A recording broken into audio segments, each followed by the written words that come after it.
घाबरू नकोस, तुझ्यावर हात उचलणार नाही मी, पण आता निघ इथून, नाहीतर पश्चाताप करण्यासाठी सुद्धा वेळ मिळणार नाही तुला. नरसिंहा, मोदक तुला खूप आवडतात. आज जानकीने केलेत मोदक. तो राधिकाचा नवरा तिला जरा जास्तच त्रास देतोय, त्याचा बंदोबस्त करा.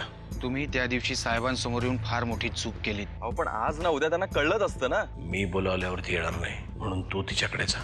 यान्तु देवगणाः सर्वे पूजामादाय पार्थिवीम् इष्टकाम प्रसिद्ध्यर्थं पुनरागमनाय च श्री आवाहित महागणपतये नमः. श्री पार्थिव महागणपतये नमः. अक्षता मूर्तीला वहा. विसर्जयामी. आता आपला इथे उत्तर पूजनाचा विधी संपन्न झालेला आहे. प्रत्येकाने देवाची प्रार्थना करा. काही मागणं असेल तर मागून घ्या. असा देव हा बाप्पा आपल्या घरी आला याबद्दल त्याचे आभार माना. त्यांनी आपली सेवा आपल्याकडनं करून घेतली याबद्दल आभार माना आणि मग विसर्जनासाठी घेऊन जा. बरं, मी येतो.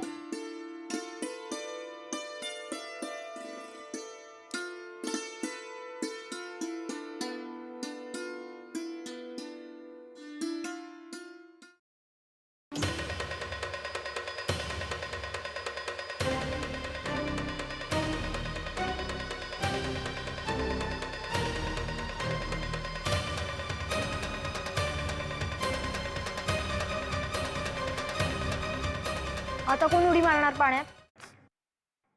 मी मारू? असा सूर मारीन का नाही? ही काय रमावती आहे का? इथे काय समुद्रात उडी मारणार आहेस? समुद्रच ना, मग काय उडी मारायची पण गरज नाहीये. असं सरळ चालत चालत जाईन. गण्या, ए नाही नाही, हा लहान आहेस तू अजून, तू नाही. तू मोठा असून तुझा काही उपयोग आहे का?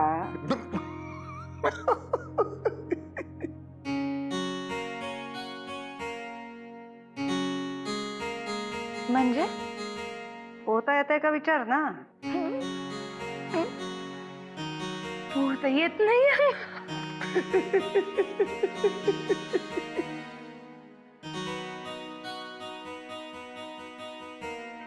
हसण्यासारखं काय त्यात? आता कधी पोहायची वगैरे वेळ नाही आली माझ्यावर, मी काय करणार त्याला? त्यापेक्षा आमची जानकी ताई भारी आहे की. रमावतीत कसल्या उड्या टाकायची माहितीये? असू देत. विसर्जन कोण करणार आहे ठरेल का? मी आहे की, घाबरायचं काही कारण नाही. असं झकास विसर्जन करतो गणपती बाप्पाचे. नको नको, मी नरसिंहाला विचारून येते. का मी का नाही चालत की? मी काय अस्पृश्य आहे का आत्याबाई? अरे काय काय तसं असेल तर वाईट टाका की मग. अरे काय बोलतोयस? काय बोलतो काय?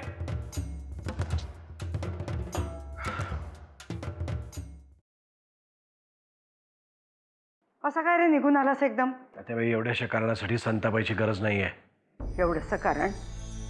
गणपती हे काय एवढंसं कारण आहे? मी गणपतीला परशूला हात लावू देणार नाही. का? तू काय माणूस नाही? नाही आहे तो माणूस.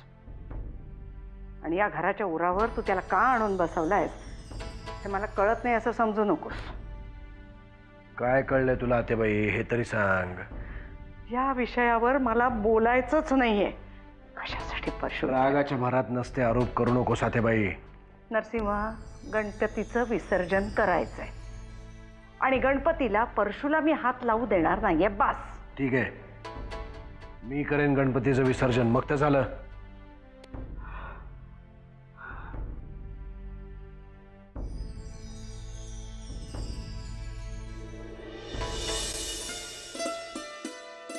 देवाला स्पर्श करायचा नाही. आणि दादा,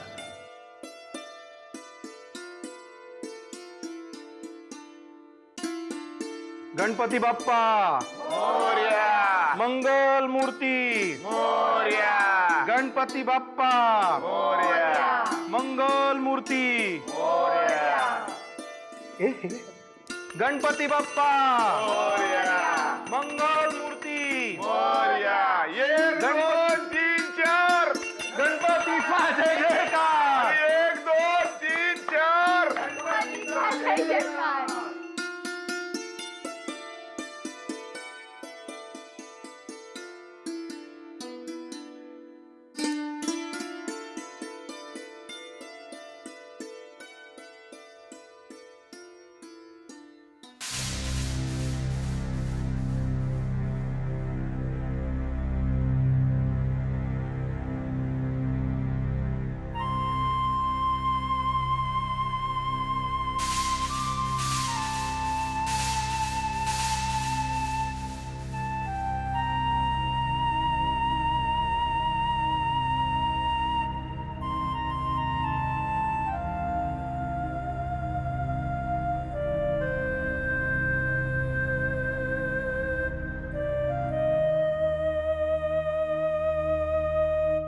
बाप्पा,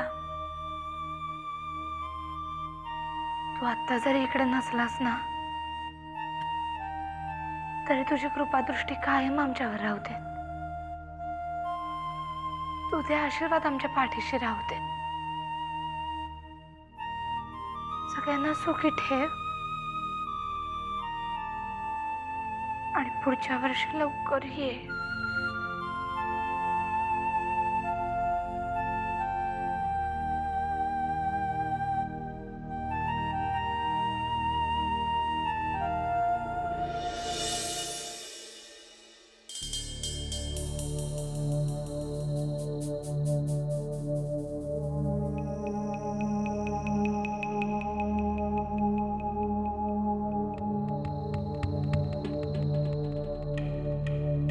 तुम्ही का आश्चर्य वाटलं तुला? नाही, बसा ना. थँक्स.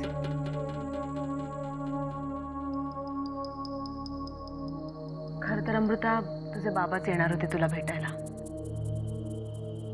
पण आता त्यांना बाहेर नाही निघता येत जास्त. काय ना, पत्रकार टपलेले असतात दरवाज्यावर. पण मग तुम्ही त्यांचा काही निरोप घेऊन आलात का? का ग, मी तुला भेटायला येऊ नाही शकत? नाही नाही, तसं नाही. मी बाबांना एक काम सांगितलं होतं. मला वाटलं की तुम्ही त्या संदर्भात काही निरोप घेऊन आलात. अगदी त्याच संदर्भात असं नाही, पण हां, तुझ्या बाबांनी निरोप पाठवलाय तुझ्यासाठी. अमृता, तू घरी चल. तुझे बाबा वाट बघतायत तुझी, आणि जोपर्यंत तुझ्या सासूबाई होत्या तोपर्यंत ठीक होतं. पण आता तू एकटी कशी राहणार? मी एकटी नाही आहे. माझ्यावर पडलेल्या जबाबदाऱ्या आहेत माझ्याबरोबर, आणि मला त्या पार पाडायच्या आहेत. तुझे बाबा प्रयत्न करतायत तुझ्या सासूबाईंसाठी. ते म्हणाले मला, पण तरीही काहीही मनासारखं होत नाहीये. अमृता, हे बघ, जर तू घरी आलीस ना तर तुझ्या बाबांना खूप बरं वाटेल, आणि कदाचित त्यामुळे सुद्धा ते खूप प्रयत्न करतील. म्हणजे आता ते प्रयत्न करत नाहीयेत का? नाही ग, मला तसं म्हणायचं नव्हतं. पण तुझ्याबद्दल विचार करण्यात जेवढा त्यांचा वेळ जातोय तो जाणार नाही, आणि तूही सुरक्षित राहशील ना. राधिकाबाई,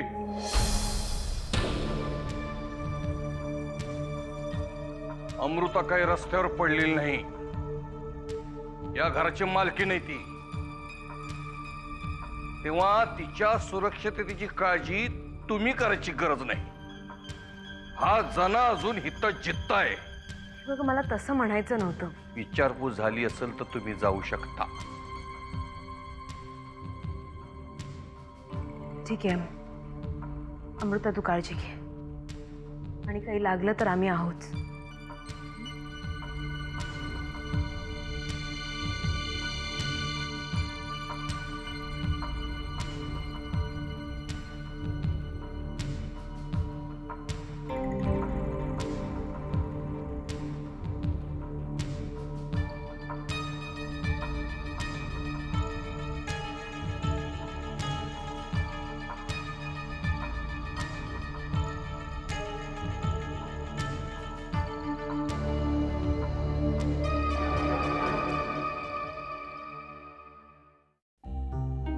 बोला पुरंदरे साहेब, अचानक फोन करून बोलावून घेतलं. नशीब बदलणाऱ्या गोष्टी अचानक घडतात वाकणे. त्यामुळे आमच्यासारख्या हितचिंतकांचे फोन सुद्धा असे अचानकच येतात. कोणाचं नशीब बदलताय? हे बघा, मागच्या वेळी ज्यावेळी मी फोन केला तेव्हा साहेब बांधकाम मंत्री झाले. आता मी ज्या कामासाठी फोन केलाय ना ते जर काम झालं तर साहेब मुख्यमंत्री नक्कीच. त्याला अजून 4 वर्ष बाकी आहेत पुरंदरे साहेब. वाकणीस बघा, उगाचच मी तुम्हाला बोलवून नाही घेतलंय, आणि आपल्याला 4 वर्ष वगैरे थांबायची काय गरज नाही. म्हणजे म्हणजे असं की माझ्या एका पत्रकार मित्राने खात्रीलायक बातमी मला पुरवली. लोखंड मालाच्या भ्रष्टाचाराचं मोठं प्रकरण उघडकीस येणार आहे. पण त्याचा आपल्याला काय फायदा? फायदा? अहो, यात मुख्यमंत्र्याचा मुलगा प्रमुख आहे. काय सांगताय काय पुरंदरे साहेब? हे बघा, साहेबांनी जर हे प्रकरण त्यांच्या पद्धतीनं हाताळलं ना तर सीएमची खुर्ची दूर नाही हो. नाही, हे सगळं जरी खरं असलं तरी या घोटाळ्याची खरी खोटी बाजू समजून घेतली पाहिजे ना. हे बघा, त्याची काय गरज नाही, कारण या प्रकरणातली सगळी सत्यता मी पडताळून पाहिली आहे. आता तुम्ही फक्त हातोडा हाणा. ठीक आहे, ही गोष्ट लवकरात लवकर साहेबांच्या कानावर घालतो मी. घाला. मी तुमच्या पुढच्या फोनची वाट पाहतो.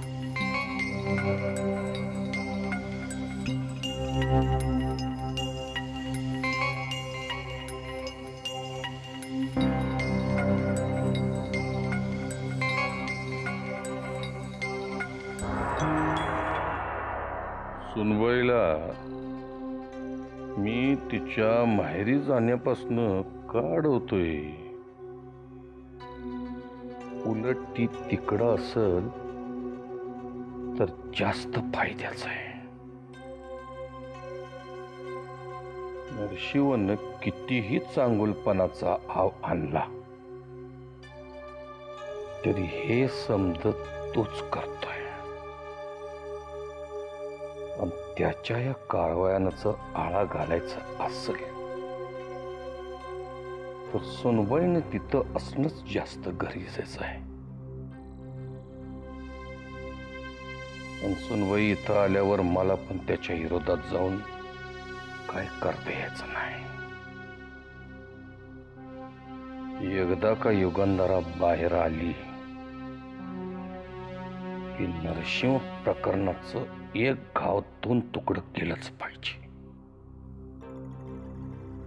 म्हणून मला हे बी बघायचं आहे की हॉस्पिटलात येऊन आर्यन बाबाचा घात नक्की केला कोणी. तेव्हा मला माफ कर सुनबाई, पण तू आता माहेरी जाच. तुला आता माहेरी जावंच लागेल.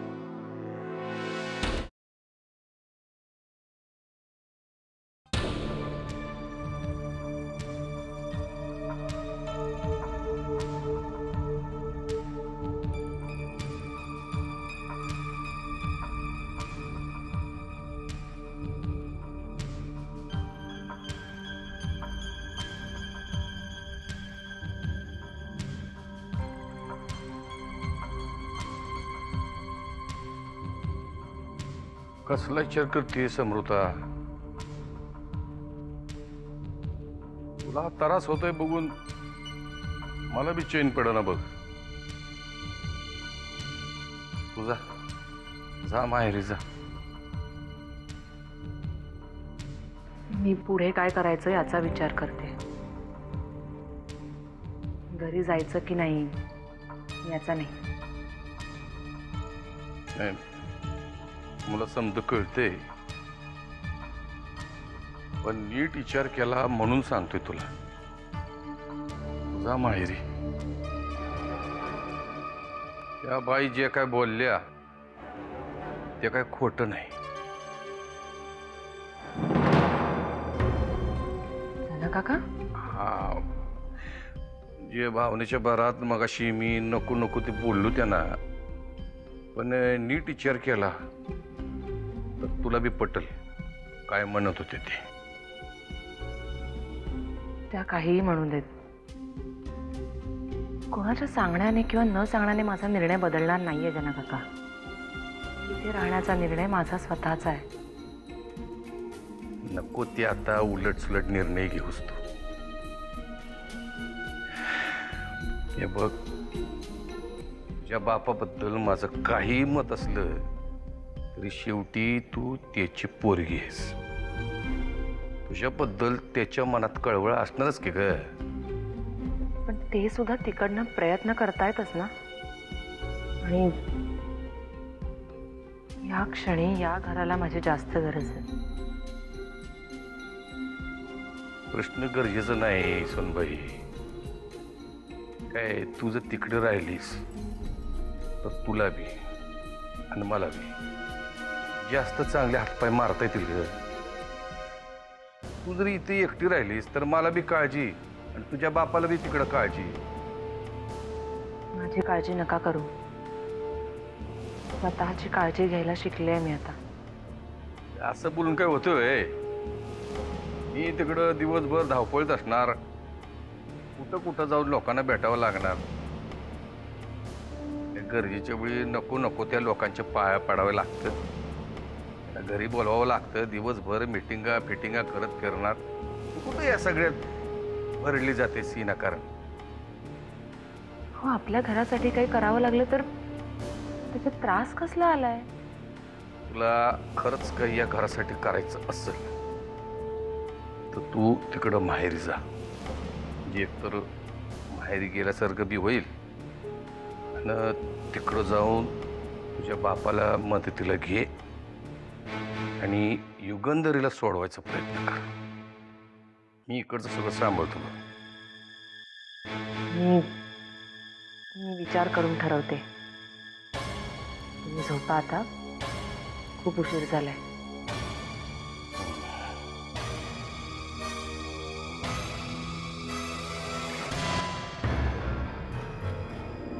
पोरी,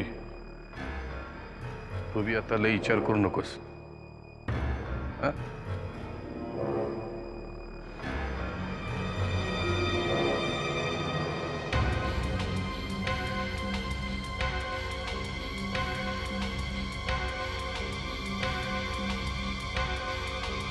अगं कसाही असलो राधिका तरी मी तुझा नवरा आहे आणि जर मनात आणलं ना तर आपण पुन्हा एकत्र येऊ शकतो. आणि हे बघ राधिका, वटपौर्णिमेच्या दिवशी आपण हे बघ, तुझी ही भाषणबाजी बंद कर आणि तुम्हाला फोन का केलायस ते सांग. तो नरसिंह किल्लेदार आपल्या नवरा बायकोच्या भांडणामध्ये कशाला लुडबुड करतोय त्याला जरा सांग. हे बघ, त्यांच्या समोर त्या दिवशी तुझी बोबडी वळली होती, त्यामुळे उगाच त्यांच्या मागे वेडं वाकडं बोलू नकोस. अच्छा, म्हणजे तू ही त्याचीच बाजू घेतेस. तुला वाटलं तरी कसं मी तुझी बाजू घेईन ते? हे बघ, अजूनही कायद्याने आपण वेगळे झालेलो नाहीये. हे बघ, जर तुझी सगळी रूपं मी कायद्यासमोर उघडी केली ना, तुझ्यापासून वेगळं होण्यासाठी कायदाच माझ्यासमोर पायघड्या घालेल. अच्छा अच्छा अच्छा, म्हणजे त्या दिवशी जो माणूस मला धमकी द्यायला आला होता त्याच्या मागे तुझा सुद्धा हात होता. हे बघ, मला माहित नाही तुझ्याकडे कोण येऊन गेलं ते, पण मला तुझ्याशी एक शब्दही बोलायचं नाही. हे बघ, मी तुला नीट सांगते, ज्याच्या जीवावर तू उड्या मारतेस ना त्याला जर मी मीडिया समोर आणलं तर तो. हे बघ, जर तुझ्याकडे नसेल ना त्यांचा नंबर तर मी देते तुला नरसिंहरावांचा नंबर. हे सगळं तू त्यांना फोन करून सांग. हे बघ, वेळ आल्यावर त्यालाही मी याच भाषेत उत्तर देईन. आणि तू जर माझ्याशी नीट वागली नाहीस तर हे प्रकरण खूप जड जाईल. कारण प्रसिद्धीच्या झोतात तो आहे, मी नाहीये.